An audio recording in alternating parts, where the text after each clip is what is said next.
నేత జేసీ ప్రభాకర్ రెడ్డి ఒక్కడిని కంట్రోల్ చేస్తే జిల్లా మొత్తం ప్రశాంతంగా ఉంటుందని వైసీపీ లీగల్ సెల్ నాయకులు అన్నారు. 3 రోజుల క్రితం జేసీ ప్రభాకర్ రెడ్డి లీగల్ సెల్ నాయకులపై చేసిన వ్యాఖ్యల మీద వారు జిల్లా పార్టీ కార్యాలయంలో మీడియా సమావేశం నిర్వహించారు. లీగల్ సెల్ అధ్యక్షుడు గాజుల ఉమాపతి, మాజీ పీపీ హరినాథ్ రెడ్డి మాట్లాడుతూ జేసీ ప్రభాకర్ రెడ్డి ప్రజాస్వామ్యం గురించి మాట్లాడడం చూస్తూ ఉంటే చాలా విడ్డూరంగా ఉందన్నారు. అసలు తాడిపత్రిలో వారు చేసిన అరాచకాల గురించి పుస్తకాలే వేశారన్నారు. ఈ రోజు వైసీపీ నాయకులపై ఇష్టం వచ్చినట్టు దాడులకు పాల్పడుతూ అందరినీ భయభ్రాంతులకు గురి చేస్తున్నారన్నారు. వైసీపీ తాడిపత్రిలో ఎలాంటి కార్యక్రమాలు నిర్వహించకూడదని చెప్పడానికి ఆయన ఎవరని ప్రశ్నించారు.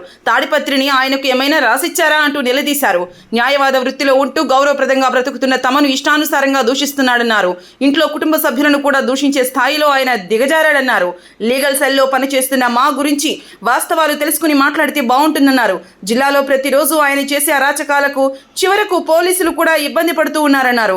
ఏదో ఒక గొడవ చేయటం, వందలాది మంది పోలీసులు తరలి రావడం, ఇదంతా ప్రభుత్వానికి పోలీసులకు పెద్ద తలనొప్పిగా మారిపోయిందన్నారు. అందుకే ఎస్పీ ప్రత్యేకంగా చొరవ తీసుకుని ముఖ్యమంత్రి, హోంమంత్రితో పర్మిషన్ తీసుకుని ఆయన్ని కట్టడి చేయాలన్నారు. లేకపోతే జిల్లాకు ప్రశాంతతే ఉండదన్నారు. గత వారం క్రితము తాడిపత్రి పట్టణంలో ఒక న్యాయవాది, కేశవానంద రెడ్డి న్యాయవాదిని అత్యంత దారుణంగా కొట్టి తర్వాత హాస్పిటల్లోకి వెళ్ళినా కూడా హాస్పిటల్లో వదులుకోకుండా కొట్టారు. పోలీసుల సమక్షంలోనే పోలీసులను కూడా త్రోసి దాడి చేశారు. ఒక న్యాయవాదిగా ఆయన మా కమ్యూనిటీలో, న్యాయవాద కమ్యూనిటీలో ఎన్రోల్ అయినాడు బార్ కౌన్సిల్ ఆఫ్ ఆంధ్రప్రదేశ్లో. తర్వాత మొన్న రీసెంట్గా ఎగ్జామ్ కూడా పాస్ అయ్యాడు, బార్ కౌన్సిల్ ఎగ్జామ్ కూడా పాస్ అయ్యాడు. అలాంటప్పుడు మేము ఆయన్ని న్యాయవాదిగా, మా తోటి న్యాయవాదిగా గుర్తించి మేము గవర్నమెంట్ హాస్పిటల్లో చికిత్స పొందుతున్నటువంటి న్యాయవాదిని పరామర్శించాము. అక్కడ మన మీడియా మిత్రులు ఉంటే మేము ఆ దాడిని ఖండిస్తూ మేము ఎక్కడ కూడా జేసీ ఫ్యామిలీని కానీ జేసీ కుటుంబాన్ని కానీ ఏమాత్రం కించపరచకుండా ప్రజాస్వామ్యంగా దాడులు మంచివి కాదని చెప్పి, మనిషి జీవించే హక్కు ఉందని చెప్పి మేము మాట్లాడాము. తర్వాత దెబ్బలు తగిలిన వ్యక్తిని హాస్పిటల్ తీసుకుపోవడము ఒక అంబులెన్స్ డ్రైవర్ల బాధ్యత. ఆ డ్రైవర్ల పేరు కూడా దాడిని మేము ఖండించాము. దీనికి పరోక్షంగా ప్రత్యక్షంగా కానీ జేసీ ప్రభాకర్ రెడ్డి గారు మన ప్రెస్ మీటు మాట్లాడారు, మీ అందరికీ తెలుసు. మా న్యాయవాది నాగన్న, రాజశేఖర్ యాదవ్, హరినాథ్ రెడ్డి గారి పైన చాలా వల్గర్గా వాడు వీడు కొడుకు అనే దుర్భాషలు ఆడాడు. కానీ ఒకటి దీంట్లో తెలియజేస్తున్నాం మా న్యాయవాదుల క్యారెక్టర్ గురించి. మా న్యాయవాదులు హరినాథ్ రెడ్డి కానీ, తర్వాత నాగన్న కానీ, రాజశేఖర్ యాదవ్ కానీ ప్రజా సంఘాల్లో పనిచేశారు. ప్రధానంగా రాజశేఖర్ యాదవ్ 92లో ఎన్ఎస్వై జిల్లా నాయకుడిగా, తర్వాత కాంగ్రెస్ లీగల్ సెల్ నాయకుడిగా పనిచేశాడు. అప్పుడు ఉమ్మడి కాంగ్రెస్లో ఉన్నప్పుడు రాజశేఖర్ యాదవ్ గారు జేసీ కుటుంబానికి ఎలక్షన్లో పెద్దడుగురు మండలంలో వాళ్ళ కుటుంబాలు, వాళ్ళ బంధువులందరినీ పోగు చేసి అప్పుడు జేసీ దివాకర్ రెడ్డి గారికి ఓట్లు వేయించడానికి చాలా ప్రయత్నం చేశాడు ఆయన. తర్వాత నాగన్న గారు నక్సలైట్ ఉద్యమంలో పెనుగొండ, రాప్తాడు ప్రాంతంలో పీడిత ప్రజల కోసం ఉద్యమాలు చేశాడు ఆయన. అక్కడున్న పెత్తందారులకు వ్యతిరేకంగా పోరాటాలు చేశాడు. తర్వాత 95, 99 వరకు జరిగినటువంటి పెత్తందారులకు వ్యతిరేకంగా ఆ ప్రాంతంలో విపరీతంగా ఉద్యమాలు చేసి తర్వాత కరువు ప్రాంతానికి ప్రకటించాలని చెప్పి నాగన్న కూడా, ఎందుకంటే వాళ్ళ క్యారెక్టర్ గురించి చెప్తున్నాం, మా ఊళ్ళో క్యారెక్టర్ గురించి. అలాగే హరినాథ్ రెడ్డి గారు కూడా పౌర హక్కుల సంఘంలో కానీ, కమ్యూనిస్ట్ పార్టీలో కానీ మా సరిగా పనిచేశారు, నిజాయితీగా పనిచేశారు. మా ఊళ్ళ మీద ఎక్కడ కూడా ఈ దేశంలో మా న్యాయవాదుల మీద, అంటే మా లీగల్ సెల్ న్యాయవాదులు ఇప్పుడు మీరు మాట్లాడారే, ఆ న్యాయవాదుల మీద ఎక్కడ కూడా ఈ దేశంలో 420 కేసులు లేవు. కానీ మీరు 420 కేసుల గురించి మాట్లాడతారు. 420 కేసులు ఎవరి మీద ఎక్కువ నమోదనేది మీకే వదిలేస్తున్నాను నేను. ప్రధానంగా మీడియా మిత్రులు తెలియజేయడం ఏమంటే, ఈ భారతదేశంలో ప్రజాస్వామ్యంగా విమర్శ అనేది ప్రతి రాజకీయ నాయకుడు చేయొచ్చు. ప్రతి రాజకీయ నాయకుడు విమర్శ చేయాల. వల్గర్గా అంటే అమ్మని, అక్కని, తండ్రిని, బూతుల్ని తిట్టే సంస్కృతి ఈ భారతదేశంలో ఏ పార్టీకి లేదు, ఏ వ్యక్తికి లేదు. కావున లీగల్ సెల్ ఈరోజు రాష్ట్ర వ్యాప్తంగా మేము కాకుండా అన్ని న్యాయవాద సంఘాలు ఈరోజు రాష్ట్ర వ్యాప్తంగా బార్ అసోసియేషన్లు బైకాట్ చేశాయి. మన జిల్లాలో కూడా దాదాపు పెనుగొండ, మడకశిర, కదిరి, అనంతపురము చాలా ప్రాంతాల్లో మేము బైకాట్ చేసి విధులను బహిష్కరించి నిరసన తెలియజేశాం. కాబట్టి నేను ఈరోజు జేసీ ప్రభాకర్ రెడ్డి గారికి విజ్ఞప్తి చేస్తున్నా, మీరు మాట్లాడిన మాటలు విత్డ్రా చేసుకోండి, మీరు మాట్లాడిన మాటలు మీడియా ద్వారా విత్డ్రా చేసుకోండి. న్యాయవాదుల గురించి మీరు ఎంత తక్కువ మాట్లాడితే అంత మంచిదని చెప్పి నేను మీకు విజ్ఞప్తి చేస్తున్నా. ఎందుకంటే మీరు ఏం తప్పు చేసినా మిమ్మల్ని ప్రొటెక్ట్ చేయాల్సింది న్యాయవాదులే. ఎవరు తప్పు చేసినా కోర్టుకు వచ్చినా కూడా ఏ న్యాయవాది ఒక న్యాయవాది మిమ్మల్ని ప్రొటెక్ట్ చేయాలా. న్యాయవాది లేకుండా మీరు సొంతంగా వాదించుకోలేరు. ప్రతి న్యాయవాది ఎన్రోల్ అయిన తర్వాత ప్రతి ఒక్కరు చట్టం తెలుసుకొని కోర్టుకు వస్తాం, చట్టం తెలుసుకొని యాక్ట్ తెలుసుకొని వస్తాం. మా ఊళ్ళకి యాక్ట్ తెలియదు అని మీరు మాట్లాడతారు. ఇది తప్పు అని చెప్పి మీ ద్వారా నేను తెలియజేస్తూ భవిష్యత్తులో ఇలాంటి భాషను ఉపయోగించుకోవద్దని చెప్పి మీడియా ద్వారా ఆయనకి తెలియజేస్తున్నాను. నమస్కారం, నా పేరు రాచమల్లు హరినాథ్ రెడ్డి. నేను కూడా legal cell YSRCP legal cell సభ్యునిగా ఉన్నాను. గతంలో జిల్లా కోర్టు పబ్లిక్ ప్రాసిక్యూటర్గా 2 టర్మ్స్ దాదాపు 2 టర్మ్స్ పనిచేశాను నేను. ముఖ్యంగా ఈ లీగల్ సెల్ అనేది ప్రతి రాజకీయ పార్టీకి ఉంది. వైఎస్ఆర్ కాంగ్రెస్ పార్టీకి వైఎస్ఆర్ లీగల్ సెల్ ఉంది, తెలుగుదేశం పార్టీకి టీడీపీ లీగల్ సెల్ ఉంది, జనసేనకు జనసేన లీగల్ సెల్ ఉంది, సిపిఐకి ఐఏఎల్ ఉంది, సిపిఎంకు ఐలు ఉంది. ఇట్లా ప్రతి పొలిటికల్ పార్టీ కూడా ఒక లీగల్ సెల్ అనేది ఒకటి ఉంది. సో ఈ లీగల్ సెల్ పని విధానం ఏంది? ప్రధానంగా న్యాయవాదుల యొక్క హక్కులను కాపాడడం, వారికి ఎటువంటి అక్రమంగా దాడులు జరిగినా ఇంకొకటి జరిగినా న్యాయవాదుల హక్కుల పరిరక్షణ కోసమే ఈ లీగల్ సెల్ పనిచేస్తాయి. అంతేగాని ఈ లీగల్ సెల్ వేరే విధంగా పనిచేయదు. మేము రాబోయే కాలంలో కూడా ఒక ఉద్యమాన్ని తీసుకురావాలనుకుంటుంది. రాష్ట్ర వ్యాప్తంగా లా నేస్తం అనేది ఒకటి ఇవ్వాల. జగన్మోహన్ రెడ్డి గారు గత ప్రభుత్వంలో జగన్మోహన్ రెడ్డి గారు నెలకు 5,000 ఇచ్చి జూనియర్ న్యాయవాదులు నిలబెట్టాడు. ప్రొఫెషన్లో నిలదొక్కుకోవడానికి వాళ్ళని ప్రోత్సహించాడు 5,000 రూపాయలు ఇచ్చి. మళ్ళీ చంద్రబాబు గారు వచ్చిన తర్వాత 10,000 ఇస్తానన్నాడు, ఇంతవరకు ఇవ్వలే. సో మేము దాన్ని రాష్ట్ర వ్యాప్తంగా రేపొద్దున వైఎస్ఆర్సీపీ లీగల్ సెల్గా మేము పెద్ద ఉద్యమాన్ని కూడా తీసుకురావాలని చెప్పేసి అనుకుంటూ ఉన్నాం. ముఖ్యంగా ఈ నెల 23వ తేదీ జూనియర్ న్యాయవాది 2025లో ఎన్రోల్ అయినటువంటి గంగులకుంట కేశవర్ధన్ రెడ్డి అనే న్యాయవాది పైన తాడపత్రిలో పోలీస్ స్టేషన్ ఎదురుగా దాడి జరిగింది. ఎవరు చేశారు దాడి? ప్రభాకర్ రెడ్డి గారి అనుచరులే. దాడి చేసిన తర్వాత అతన్ని హాస్పిటల్కి తీసుకుపోతా అంటే మళ్ళీ అక్కడ వైసీపీ కార్యకర్తలు కొంతమంది చూసేకపోతే అక్కడ దాడి జరిగింది, హాస్పిటల్ విధ్వంసం జరిగింది, ఇన్ని జరిగినాయి. మళ్ళీ ఈ దాడి సందర్భంగా మరుసటి రోజు మేము ప్రభుత్వ ఆసుపత్రికి పోయి ఆ కేశవర్ధన్ రెడ్డిని పరామర్శించి అతనికి ఇట్లా అన్యాయంగా దాడి చేశారు, న్యాయవాదులపైన దాడి చేస్తున్నారు, విలేకరులపైన దాడి చేస్తున్నారు, అందరిపైన దాడి చేస్తున్నారు, ఇది ప్రజాస్వామ్యమా, ఏ విధంగా ఇట్లా చేస్తే అని చెప్పేసి. ఎందుకంటే అంతకంటే ముందు 15 రోజుల ముందు ప్రభాకర్ రెడ్డి గారు మాట్లాడుతూ 24 మంది లిస్టులో ఉన్నారు, నా అనుచరులు ఎప్పుడు ఏమైనా చేయొచ్చు అని చెప్పేసి ఒకటి మాట్లాడినారు. మీడియాలో మీరు కూడా చూసింటారు, వచ్చింది. సో దాని తర్వాతనే 10 రోజులకి ఇది జరగడంతో డెఫినెట్గా ఆయన యొక్క ప్రోద్బలం, ఆయన యొక్క పాత్ర ఉందని చెప్పేసి మేము భావించి ఆ కోణంలో దర్యాప్తు చేయమని చెప్పి ఎస్పీ గారిని కోరడం జరిగింది. తర్వాత ఆయన లీగల్ సెల్ గురించి మా గురించి ఏం మాట్లాడారు మీరంతా వీడియో చూసారా? ఈ నా కొడుకులో లా తెలియదు, ఏమీ తెలియదు, అంతా 420 నా కొడుకులో. లే హనుమంత్ రెడ్డి, ఒక్కరోజున్నా నువ్వు పబ్లిక్ ప్రాసిక్యూటర్గా ఇతరుల వ్యక్తులకు హెల్ప్ చేసావా? ఎప్పుడు రావాలలే లీగల్ సెల్గా? లీగల్ సెల్ అంట, లీగల్ సెల్ ఏం కేసులు చేస్తున్నారా మీరు? అంత కబ్జా కేసులు చేస్తున్నారు, 420 కేసులు చేస్తూ ఉన్నారు. ఒక్కడన్నా 307, 302 కేసులు చేశారా అని చెప్పేసి దుర్భాషలాడుతూ మాట్లాడాడు. తర్వాత నాపై 92 కేసులు పెట్టినారు అని చెప్పి మాట్లాడాడు. 92 కేసుల్లో కూడా 420 కేసులు పెట్టినా బెయిల్ ఇవ్వకుండా రిమాండ్లో పంపించారని చెప్పాడు. మళ్ళీ ఆయనకు తెలుసో తెలియక మాట్లాడుతున్నాడో తెలియదు. 7 సంవత్సరాల లోపల శిక్ష పడే సెక్షన్లు ఏవి ఉన్నా కూడా అవి పోలీస్ స్టేషన్లోనే బెయిల్ ఇచ్చి పంపిస్తారు. మరి ఇవాళ రిమాండ్కి పంపించినారంటే అర్నేష్ కుమార్ జడ్జిమెంట్ ఫాలో కావాలని చెప్పేసి సుప్రీంకోర్టు గైడ్లైన్స్ అన్ని కోర్టులకు ఉంది. ఎవరు అతిక్రమించినా, ఈవెన్ జడ్జెస్ కూడా ఆ సుప్రీంకోర్టు రూల్ను అతిక్రమించి రిమాండ్కి పంపిస్తే వాళ్ళు ఉద్యోగాల నుంచి పోయే పరిస్థితి ఉంది జడ్జిలకు కూడా.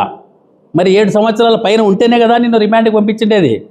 మళ్ళీ అట్టేటప్పుడు మీ లీగల్ సెల్ లాయర్లు ఏం చేస్తున్నారు? అక్రమంగా రిమాండ్కి పంపిస్తే నువ్వు అది చూసుకో, మాకు తెలియదని చెప్పేసి చట్టాలు మాట్లాడుతూ ఉన్నావు. తర్వాత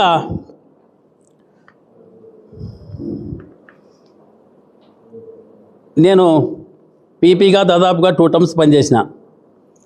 అంతకు మునుపు 2012లోనే డబుల్ మర్డర్ కేసు చేసిన గుత్తి కోర్టులో, కంటెస్ట్ కేసు. కావాలంటే ఒకసారి వెళ్ళి చూసుకోమనండి, రికార్డులు పరిశీలించమనండి.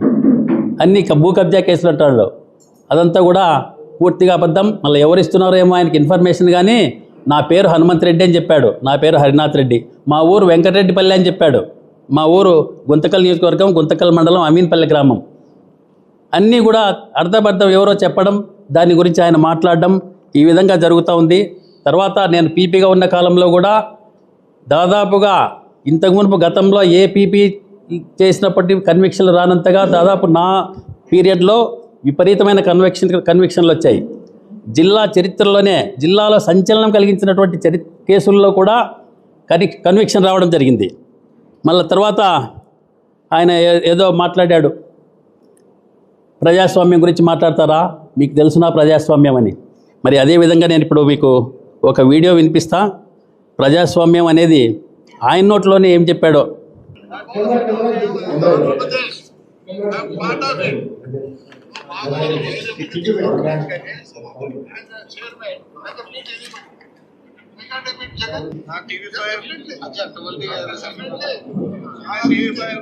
నమ్మకం ఎందుకంటే వాళ్ళ నాని నన్ను పొగిడాడు, ఆయనకు తెలుసు, నేను కూడా తెలుసు. ఇప్పుడు ఎట్లా హెల్ప్ చేశాడు భారత హీరో చైర్మన్షిప్ కి అంతే రావడం కూర్చోవడం పోయింది.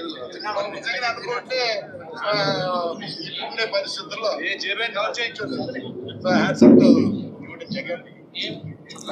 జగన్ ఉండే పరిస్థితుల్లో చైర్మన్ అయినా ఉంటే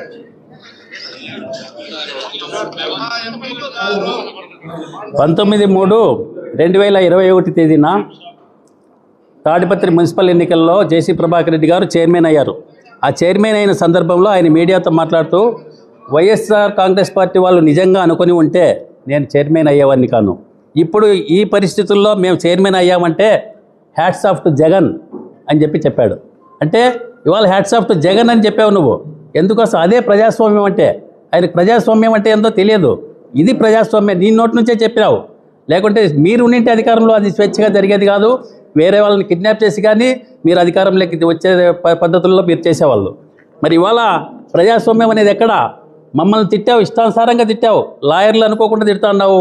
4 సార్లు 5 సార్లు ఎంపీలుగా చేసినటువంటి తిడతా ఉన్నావు. తర్వాత వీళ్ళను ఎమ్మెల్యేలుగా ఉన్నటువంటి వాళ్ళని తిడతా ఉన్నావు. ఎవరు నీ గురించి ఎవరు మాట్లాడినా వాళ్ళని ఇష్టానుసారంగా బూతులు, అమ్మనా బూతులు తిడతా ఉన్నావు. మరి ఇవాళ అది అప్రజాస్వామ్యం అంటే. మరి ఈ ప్రజాస్వామ్యాన్ని నువ్వు గుర్తించకపోతే ఎట్లా? నీ నోటి నుంచే చెప్పావు.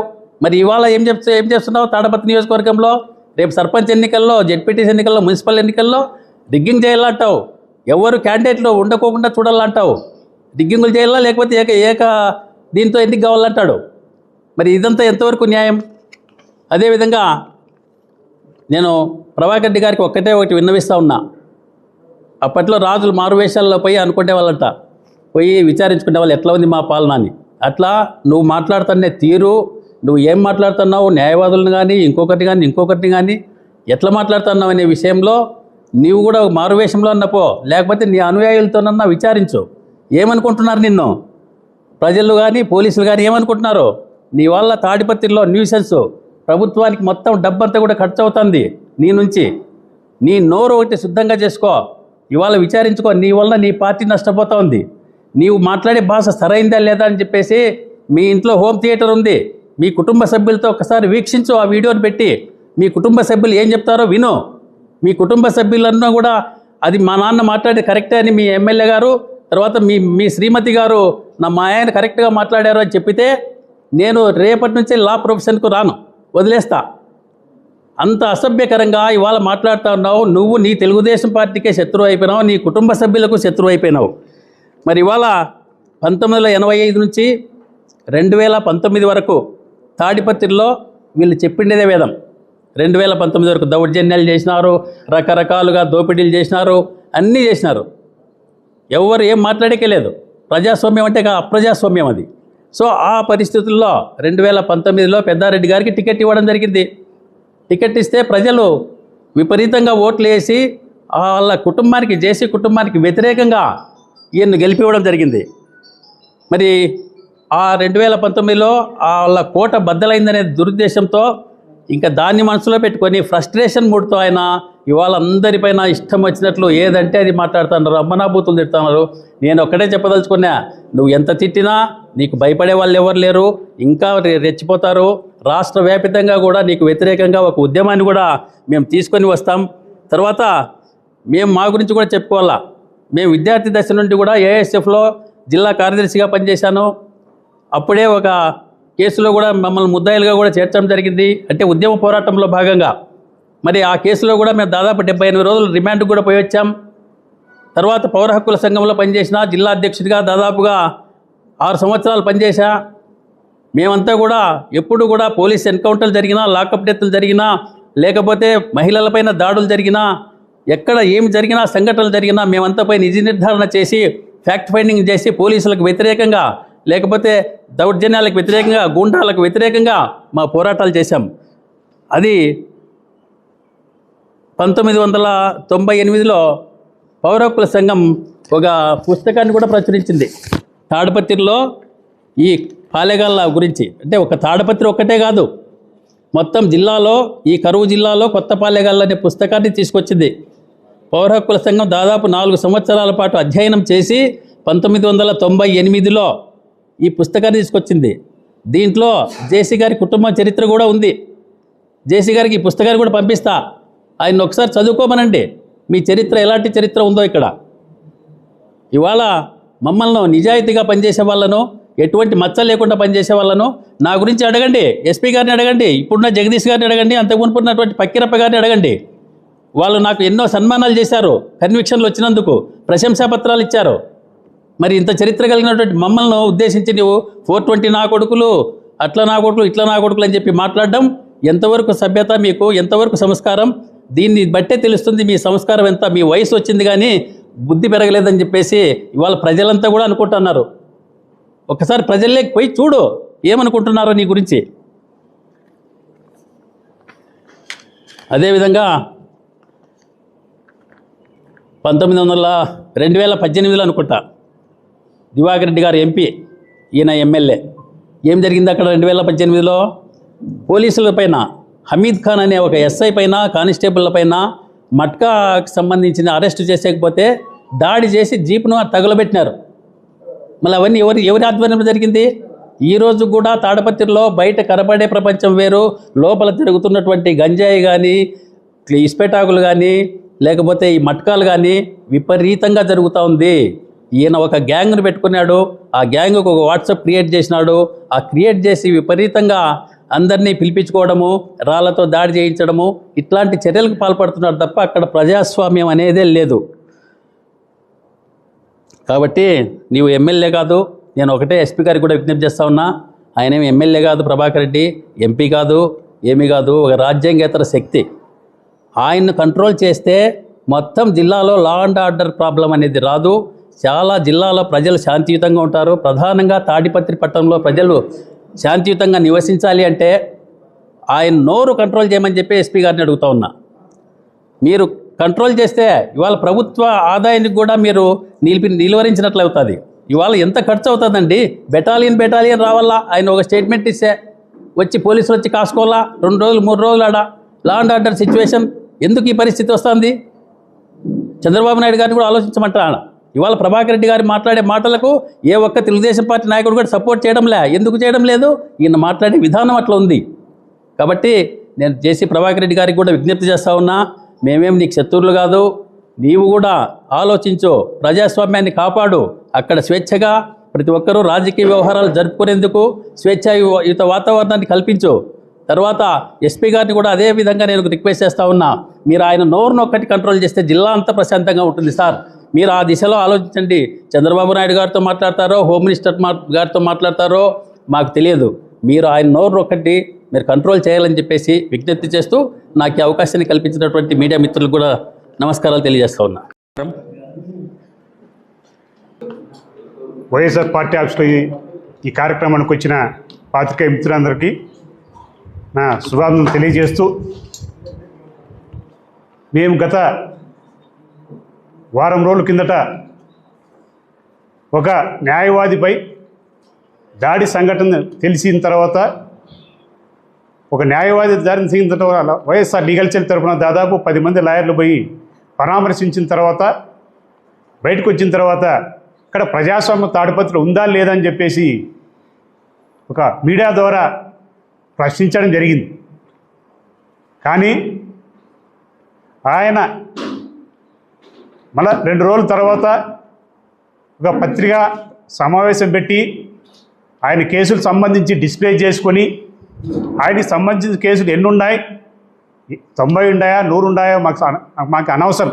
ఆ 90 కేసులు ఏ విధంగా వచ్చాయి, స్క్రాప్ ఒక వెహికల్కి B2 వెహికల్కి అనేవాడిని వెహికల్ పక్కన పడేస్తే స్క్రాప్ చేస్తే దాన్ని బోగస్గా ఒక నంబర్ క్రియేట్ చేసుకొని ఇన్సూరెన్స్ క్రియేట్ చేసుకొని ప్రభుత్వ ఆదాయానికి గండి కొట్టాడని చెప్పేసి ఆ రోజుల్లో రవాణా సంస్థకు సంబంధించి వారు కేసు పెట్టడం జరిగింది. కేవలం ప్రభుత్వ ఆదాయానికి లక్షల్లో కోట్లలో దాదాపు వాళ్ళు బస్సులు సర్వీస్ స్టార్ట్ చేసి ఎన్నో కోట్ల రూపాయలు ప్రభుత్వ ధనాన్ని దుర్వినియోగం చేసి వారు సొంతంగా ఈరోజు కోట్ల పడగలెత్తారు. ఆ మదంతో ఆ డబ్బుంది మదంతో ఈరోజు వారు ఏది పడితే అది మాట్లాడడం, ప్రతి ఒక్కరిని కూడా లాస్ట్కి మా మీడియా మిత్రులకు లాస్ట్కి తర్వాత మీడియాలో అయిపోయిన తర్వాత మాకి సోషల్ జస్టిస్ అనే వారికి న్యాయవాదుల మీద కూడా అవాకులు చెవాకులు ఆయన పేలడం, ఆయన మాటలు చూస్తే సభ్య సమాజం తలదించుకునే విధంగా ఆయన మాట్లాడడం జరిగింది. దానికి ఎవరైనా ప్రజలు హర్షిస్తే మేము కూడా దానికి యాక్సెప్ట్ చేస్తాం. ఈరోజు ఆయన మాటలు పిచ్చి మాటలుగా ప్రతి ఒక్కరు కూడా ప్రజలు చర్చించుకునే సమయం ఆసన్నమైంది. కావున మేము ప్రభుత్వాన్ని ఒకటే డిమాండ్ చేస్తున్నాం. పక్కనున్న తెలంగాణ రాష్ట్రంలో అడ్వకేట్ ప్రొటెక్షన్ యాక్ట్ అని చెప్పేసి ఈ నెల జూన్ 2, 2026 తారీఖున అడ్వకేట్ ప్రొటెక్షన్ యాక్ట్ అని చెప్పేసి ఒకటి తెలంగాణ ప్రభుత్వం ఏర్పాటు చేసింది. దానిలో ముఖ్యంగా ఒక న్యాయవాది మీద కానీ వాళ్ళ ప్రొఫెషనల్ డ్యూటీస్ అడ్వకేట్గా ప్రొఫెషనల్ డ్యూటీస్ చేస్తానంటే వారి మీద ఏమన్నా కానీ చర్యలు ఉంటే వాళ్ళని భయపడిస్తే కానీ ఏమన్నా చేసినా కూడా 6 నెలల నుంచి 2 సంవత్సరాలకు పనిష్మెంట్ కూడా రావడం జరిగింది. అదేవిధంగా సెకండ్ రిపీట్ అయితే సెకండ్ అఫెన్స్ అయితే 2 సంవత్సరాల నుంచి 7 సంవత్సరాలు పెడుతూ అదేవిధంగా ఫైన్ దానికి 50,000 నుంచి ₹1,00,000 ఫైన్ ఈ పక్కన తెలంగాణ ప్రభుత్వం అడ్వకేట్ ప్రొటెక్షన్ యాక్ట్ ఏర్పాటు చేయడం జరిగింది. మేము ఈ ప్రభుత్వాన్ని కోరుతున్నాం, ఈ ఆంధ్రప్రదేశ్లో కూడా అడ్వకేట్ ప్రొటెక్షన్ యాక్ట్ ఏర్పాటు చేయాలని చెప్పేసి ఈ ప్రభుత్వాన్ని కూడా ఈ కూటమి ప్రభుత్వాన్ని డిమాండ్ చేస్తున్నాం. చేయని పక్షంలో మా వైఎస్ఆర్ లీగల్ సెల్ రాష్ట్ర అధ్యక్షుడు మనోహర్ రెడ్డి ఆధ్వర్యంలో త్వరలో ఈ రాయలసీమ ప్రాంతానికి సంబంధించినటువంటి న్యాయవాద సంఘాలన్నిటినీ ఏకం చేసి ఈ ఉద్యమాన్ని మరింత ఉధృతం చేయాలని చెప్పేసి మేము మా లీగల్ సెల్ తరఫున రాష్ట్ర కమిటీ నాయకులతో చర్చించడం జరిగింది. త్వరలో కూడా ఆయన బహిరంగ క్షమాపణ చెప్పకపోతే న్యాయ వ్యవస్థ మీద దాడి జరిగినట్టు భావించి ప్రతి ఒక్క న్యాయవాదులు ఈరోజు అనంతపురం జిల్లాలో 14 బార్ అసోసియేషన్లు ఉంటే ఈరోజు దాదాపు 8 బార్ అసోసియేషన్లో ఈరోజు న్యాయవాదులు విధులు బహిష్కరించి అతన్ని క్షమాపణ చెప్పాలి, జేసీ ప్రభాకర్ రెడ్డికి న్యాయవాదులకు క్షమాపణ చెప్పాలి, న్యాయ వ్యవస్థకు క్షమాపణ చెప్పాలని ఈరోజు ప్రతి ఒక్కరు కూడా అన్ని బార్ అసోసియేషన్స్ ఈరోజు పిలుపునిచ్చి అడ్వకేట్ మా వృత్తిని కూడా ఈరోజు మా న్యాయవాద సోదరులంతా కూడా ఈరోజు వారిని ప్రత్యేకంగా మా అనంతపురం జిల్లా వైఎస్ఆర్ లీగల్ సెల్ వారు ప్రత్యేక ధన్యవాదాలు చెప్తున్నాను. Thank you.